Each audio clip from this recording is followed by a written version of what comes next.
Well, hey fans, welcome back to another movie review, and today we're talking about Weapons.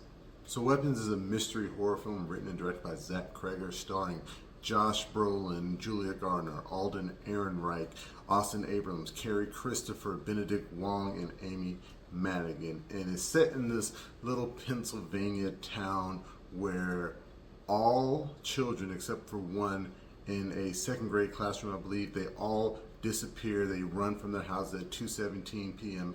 and nobody can find them. So of course they're questioning the teacher, they're questioning the one kid that remains, and they're trying to figure out the answer to this mystery. So I, for the most part, did enjoy what Zach Cregger did with Barbarian. I liked the mystery, the way that story was unfolding to this wild, crazy ending that didn't quite match the rest of the film, but overall I would say it was a solid picture. And when I heard he was doing a follow-up called Weapons, I was immediately intrigued, and didn't hear much on this film for the longest, only that he was just calling it Weapons. Now apparently the script either was released or leaked online a while back and people read it and really enjoyed it. I had no idea. I just couldn't wait to see what the movie was about. And then the first trailer came out and it just had this aura, this vibe of being really creepy, and it just looked interesting to me because first of all, I really enjoy horror and I really enjoy mysteries, so they had me hooked based from that first trailer. And the cast is great, and it's crazy, like the original cast for this movie, due to this movie being pushed a lot in scheduling conflicts, they pretty much had to recast the entire film. I think Austin Abrams is the only person who was in the original cast that stayed. Like Pedro Pascal was supposed to be Josh Brolin's character, Brian Tyree Henry was supposed to be Benedict Wong's character.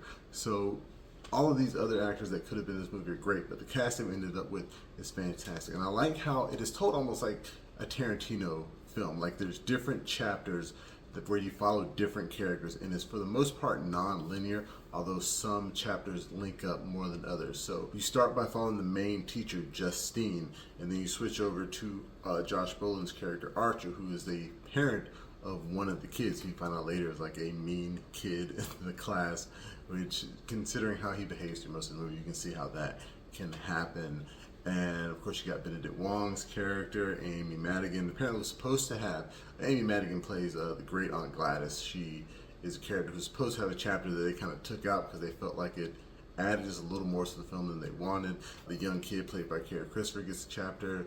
Austin Abrams' character, who's a drug addict, gets a chapter. Alden Ehrenreich's character, who's a cop who's dating Justine, or used to date Justine, gets a chapter. And it all comes to a head in a very unique way, and I like it. And this is more of a mystery thriller than a horror. There are definitely some horror aspects to it, especially when you get into the nitty-gritty of who the big villain is and who is doing this weird thing to these kids in this town. And I have to say, everybody brought their A game. Josh Brolin's acting in this film was phenomenal. There is a really hilarious scene where he's having a nightmare about his son, and when he wakes up, he just kind of yells, "What the F?" And it really does seem like something he just added in the day. It could have been in the script, like I said, I didn't read it, but it is great. And I think Zach Cregger does a great job. And he did this in Barbarian as well, in combining, and this is with most horrors, like the great horror directors, you combine an air of comedy in your horror. Like if a horror movie has zero laughs, I think that kind of takes away from it. I think that Jordan Peele is great at this as well, you know, having those funny moments in his horrors. It makes them more real, in my essence, because if you've ever been in a scary situation, if you look back on it, a lot of times you can laugh. And the score is also great, and Cregger actually worked on the score as well with Ryan and Hayes Holiday, and it just gives like an air of creepiness, an air of Halloween. Not the movie Halloween, but the holiday Halloween, the season. And I feel like this is a movie that they could have released probably late September, early October to get into those Halloween vibes, because like I said, it is very creepy. And when I saw it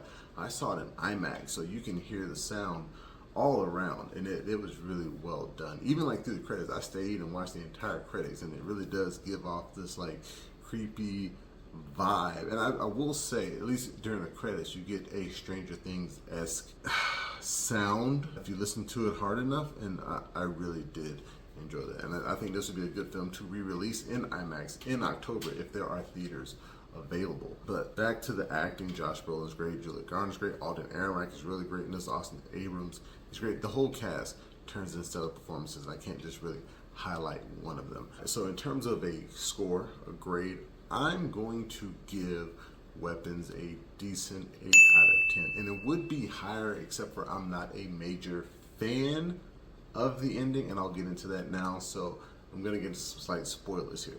So at the end of the movie, you find out that the villain, the person doing all of the bad stuff for this town and controlling the kids, is the main kid, Alex, his great aunt Gladys. She came to visit at the beginning of the film, and she put some type of witchcraft on his parents, and then she also put the witchcraft on the rest of the kids in his class after threatening him to help her out. So when she arrives, she is very frail. She does look like she's on the edge of death. But after doing whatever the witchcraft is, she does get a little more spry. So you're led to believe, I guess, she's kind of like sapping the youth or the energy from his parents and the kids with her witchcraft. But like, she never really gets younger completely. She's wearing like makeup and a wig. She never does change her appearance. And also the same with like the parents and the kids. While they're trapped in this like catatonic state, they still have to eat or they'll die, but it never said anything about them having to use the bathroom. And she had all these people in this state for like a month. And you would think if she was sapping all their energy, they would have died or gotten older or withered or something. And I just feel like a Gladys chapter to explain a little bit more of that probably would have helped, or if he just, gave a little couple throwaway lines to what she was doing in the film. So when everything comes to a head and, everybody's at the house and they're trying to save the kids and the parents, the boy Alex turns Gladys's witchcraft against her, and the kids just start chasing her through the town. Now this scene was great. It was hilarious. It was poignant. It made me laugh. The whole theater was loving it. And of course they catch her and they rip her to shreds.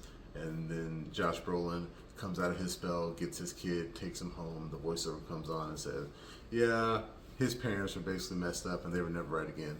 Some of the kids eventually started to talk again, and the whole town covered up what happened because they didn't know how to explain it. Now, my issue, like I just went over gladly, is that I kind of wish we got a little more about what Gladys was actually doing, because her plan, when you think about it more, was very flawed.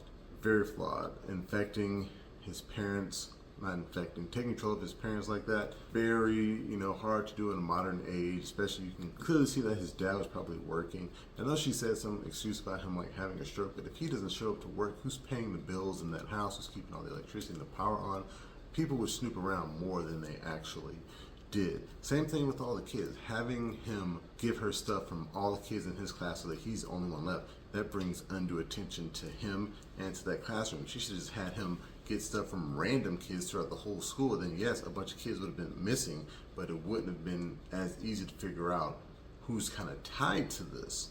So I feel like Cregger could have just did a little bit more to explain the film. It doesn't take away from the film being a fun story, a great watch, a very spooky watch, and a good horror film. And I'm very interested to see what he's going to do next. Apparently it's Resident Evil, and he's going to make an original Resident Evil movie without any characters from the games. So we'll see if Zach Cregger can pull something off again. I'd like to thank you guys again for joining me for this movie review. Remember, you can find the full review on YouTube and the website, flipfrogllc.com/clicksprog. Remember, you can find us on Facebook, Instagram, Twitter, and Reddit. And please, pretty please, make sure that you like, share, and subscribe. And until next time, I'll be seeing you.